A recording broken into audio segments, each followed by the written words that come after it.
आज के इस कार्यक्रम में उपस्थित माननीय विधायकगण श्री धीरज ओझा जी, श्री संगम लाल गुप्ता जी, डॉक्टर R.K. वर्मा जी, नगर पालिका के अध्यक्ष श्रीमती प्रेमलता सिंह जी, भारतीय जनता पार्टी के जिला के अध्यक्ष श्री हरिओम मिश्र जी, कार्यक्रम में उपस्थित भारतीय जनता पार्टी के सभी पदाधिकारीगण, पूर्व जनप्रतिनिधिगण और इतनी भारी संख्या में उपस्थित प्रतापगढ़ के सभी उपस्थित भाइयों बहनों, मेडिकल कॉलेज प्रतापगढ़ को प्राप्त होने पर मैं आप सबको हृदय से बधाई देता हूं। आप सबके प्रति अपनी शुभकामनाएं भी व्यक्त करता हूं।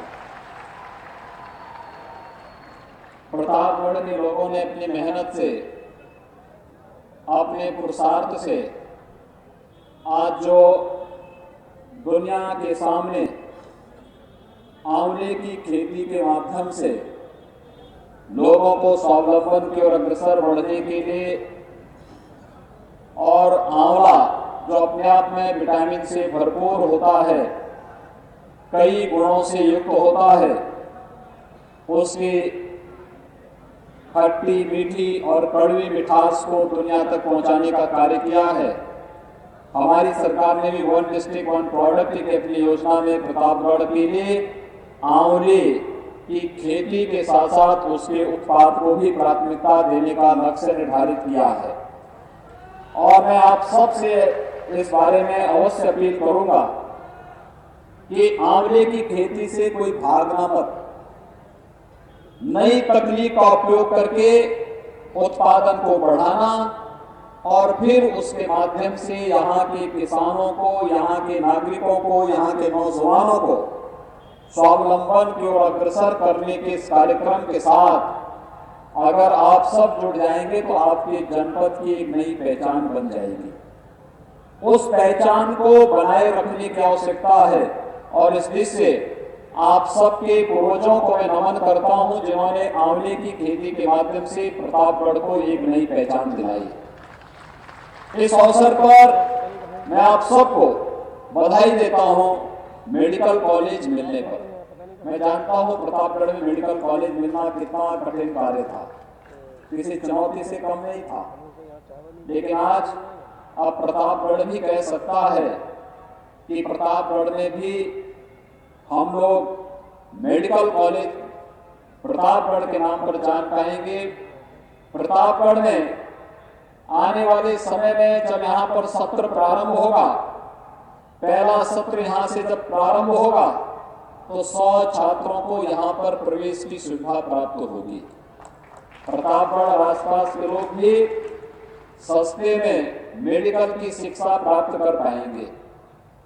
इसके बाद 5 वर्ष के बाद जब पहला सत्र यहाँ से निकलेगा तो आप अनुमान कर सकते हैं कि सत्र के निकलने के साथ ही प्रतापगढ़ से निकले हुए छात्र देश और दुनिया में जहां कहीं भी जाएंगे, प्रतापगढ़ मेडिकल कॉलेज का नाम, आपका जनपद का नाम, आपके आंवले की मिठास उनके साथ देश और दुनिया तक पहुंचेगी।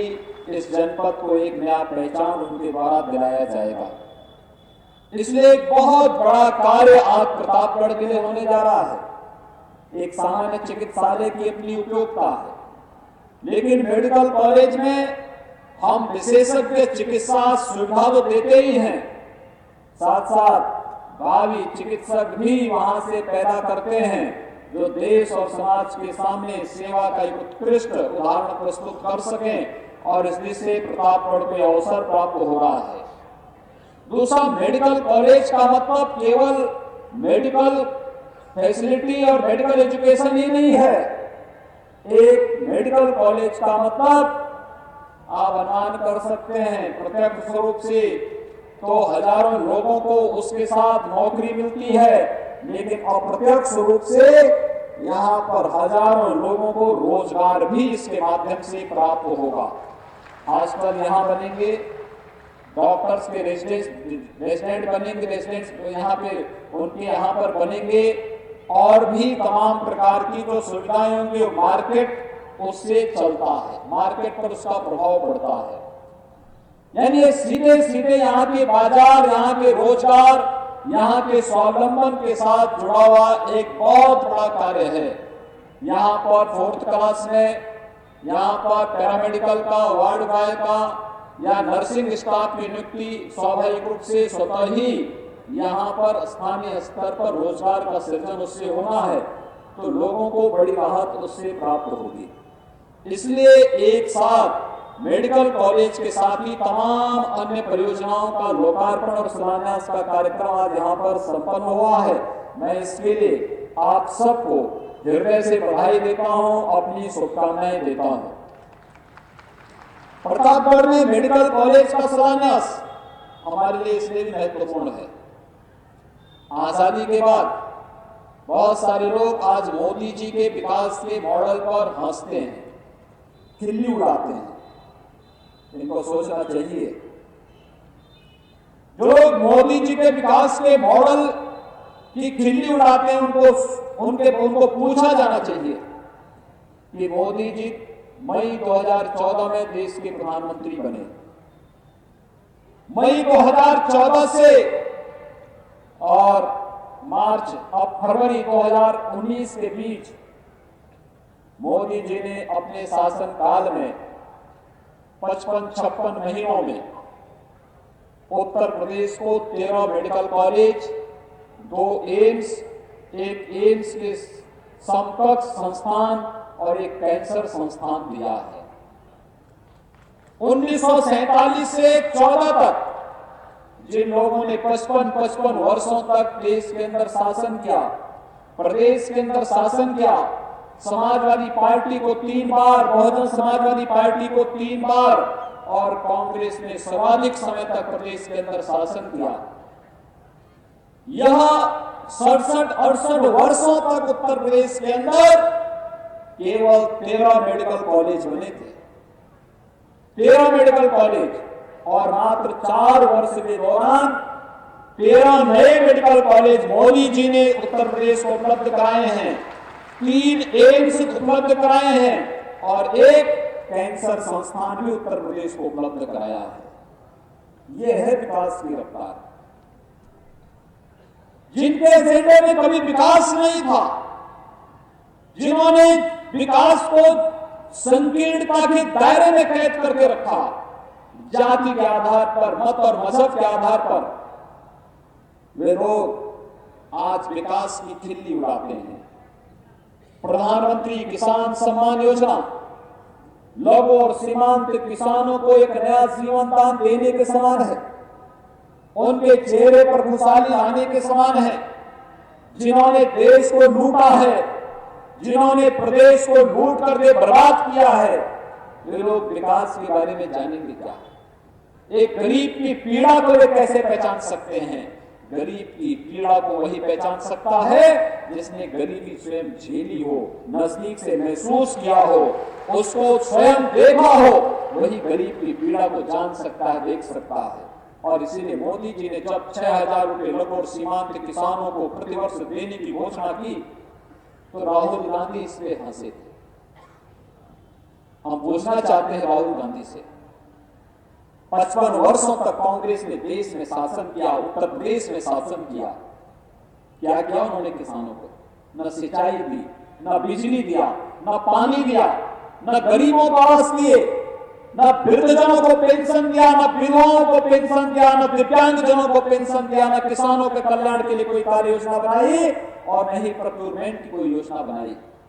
जिन महापुरुषों ने प्रतापगढ़ जैसे जनपद में आंवले की खेती के माध्यम से यहां पर एक स्वावलंबन की एक नई कार्य संस्कृति यहां के किसानों और यहां के नागरिकों के अंदर पैदा की, जिन महापुरुषों ने प्रतापगढ़ जैसे जनपद को दुनिया के सामने एक नई पहचान दिलाई, अगर कांग्रेस ने अपने समय में, सपा और बसपा ने अपने समय में इन किसानों के लिए कुछ भी किया होता, थोड़ा भी योगदान किया होता, इनके प्रोडक्ट को सम्मानित किया होता, उसकी मैपिंग, उसकी मार्केटिंग, उसकी ब्रांडिंग की कोई कार्य योजना बनाई होती, तो यहाँ का किसान पलायन नहीं करता, आंवले की खेती से भागता नहीं। और इसीलिए हमारी सरकार ने तय किया, मैं बार बार इसके बारे में जब डॉक्टर महेंद्र सिंह से पूछता हूं, मैंने कहा भी आखिर प्रतापगढ़ में आंवले की खेती, इसके बारे में क्या योजना बननी चाहिए।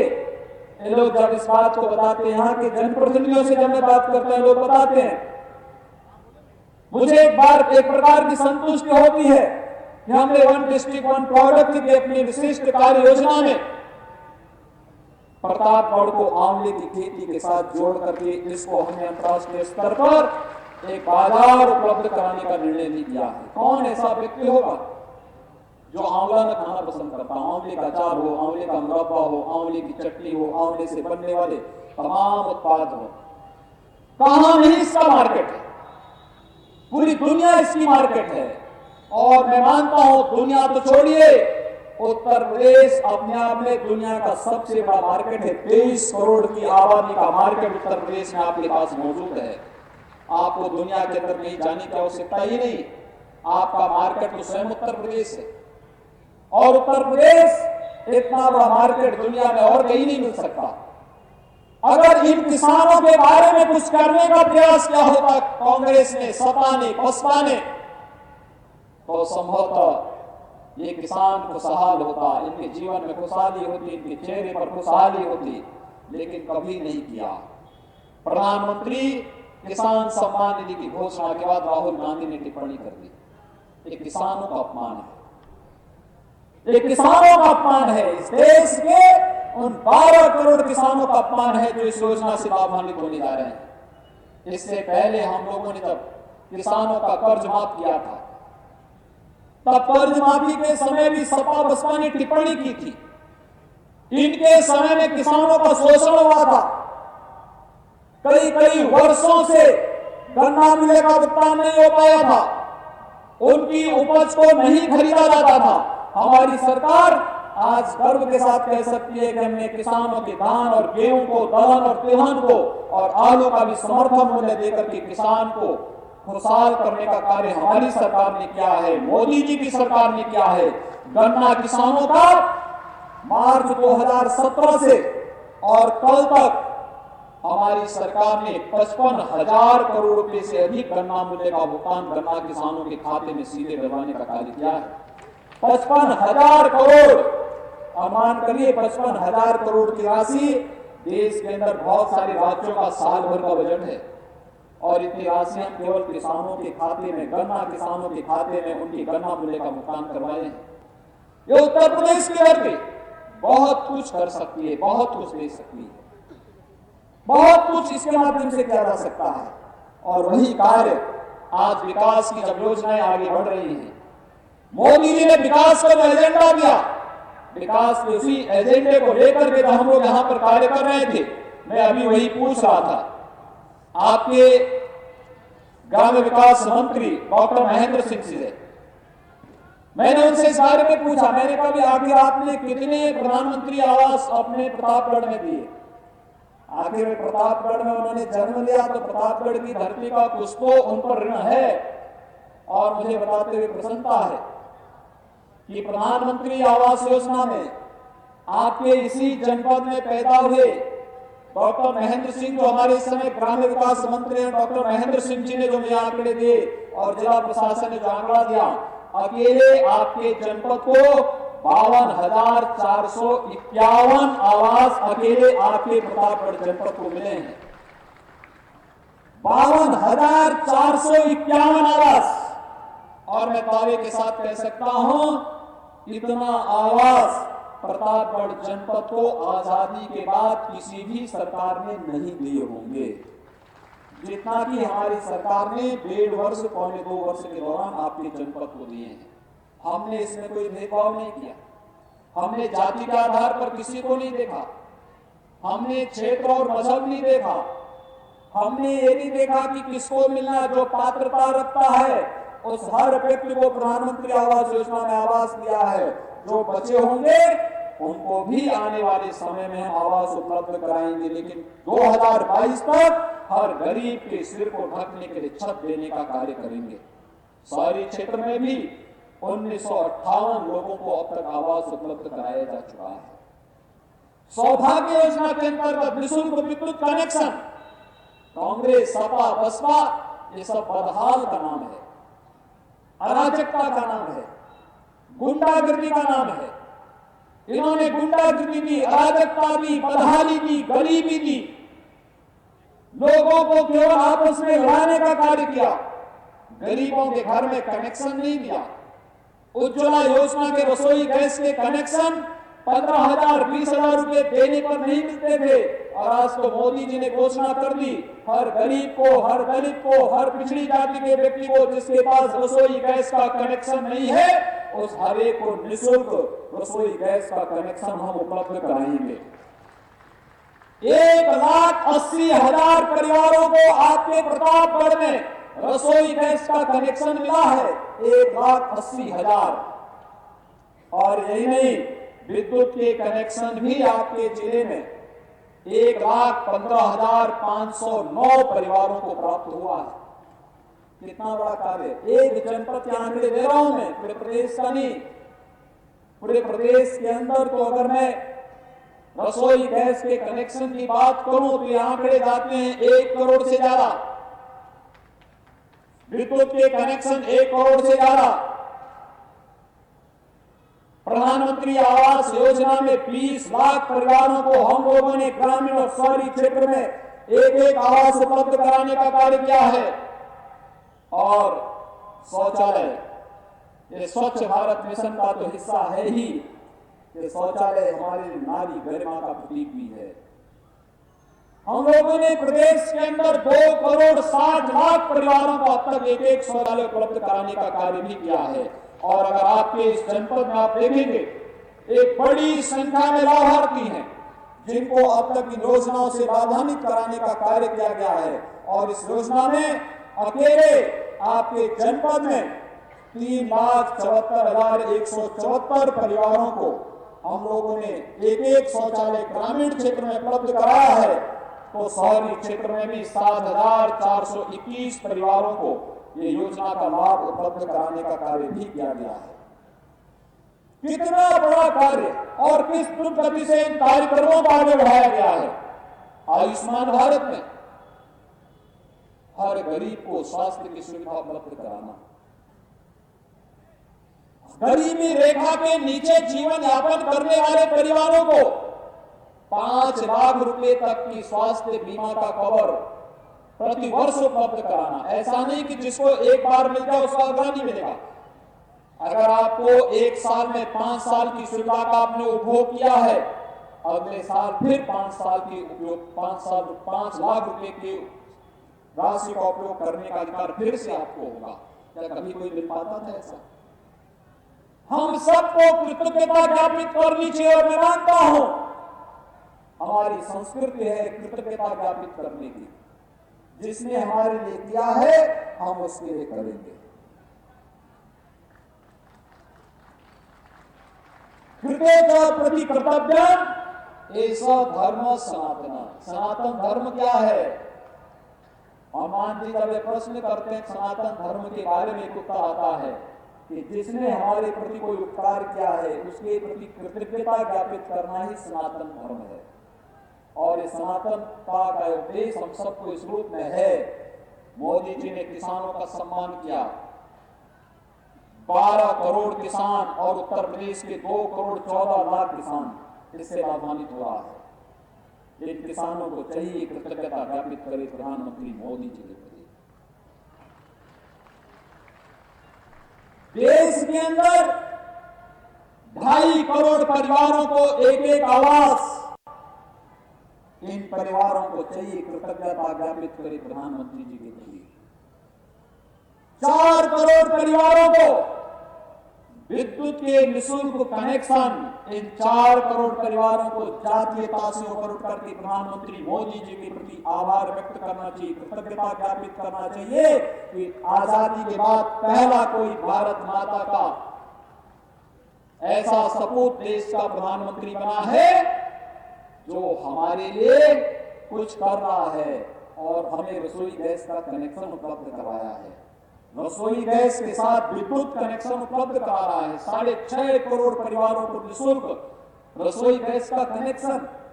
जिन 6 करोड़ परिवारों को 6.5 करोड़ परिवारों को ये कनेक्शन उपलब्ध हुआ है, उन सबको मोदी जी के प्रति कृतज्ञता ज्ञापित करना चाहिए। देश के अंदर जिन 5 करोड़ परिवारों को आयुष्मान भारत के अंतर्गत उन्हें यह सुविधा प्राप्त हो रही है, उत्तर प्रदेश के अंदर जिन 6 करोड़ लोगों को आयुष्मान भारत की सुविधा का लाभ प्राप्त हो रहा है, उन सभी लोगों को मोदी जी के प्रति कृतज्ञता ज्ञापित करना चाहिए। क्योंकि हमारे लिए विकास का एक योजना, विकास की योजनाओं को एक गरीब तक पहुंचाना, उसके चेहरे पर खुशहाली लाना, जहां राम राज्य की अवधारणा को चरितार्थ करना है, वहीं साथ ही साथ आम जन के सामने एक संदेश भी देना है। संदेश ये हमारे लिए ये जनता जनार्दन के स्वरूप में है।